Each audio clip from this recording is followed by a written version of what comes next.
following county: Riverside, California. The National Weather Service in Phoenix has issued a severe thunderstorm warning for West Central La Paz County in West Central Arizona, Riverside County in Southern California, until 9:15 p.m. Mountain Standard Time, or 9:15 p.m. PDT. At 8:26 p.m. Mountain Standard Time, or 8:26 p.m. PDT, a severe thunderstorm was located near Blythe, or 35 miles south of Parker, moving south at 5 miles per hour. Hazard, 60 miles per hour wind gusts. Source, radar indicated. Impact, expect damage to roofs, siding, and trees.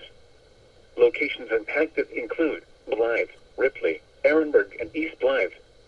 This includes the following highways: Arizona Interstate 10 between mile markers 1 and 10.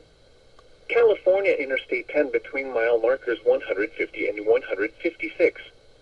California Route 95 between mile markers 1 and 12. For your protection, move to an interior room on the lowest floor of a building.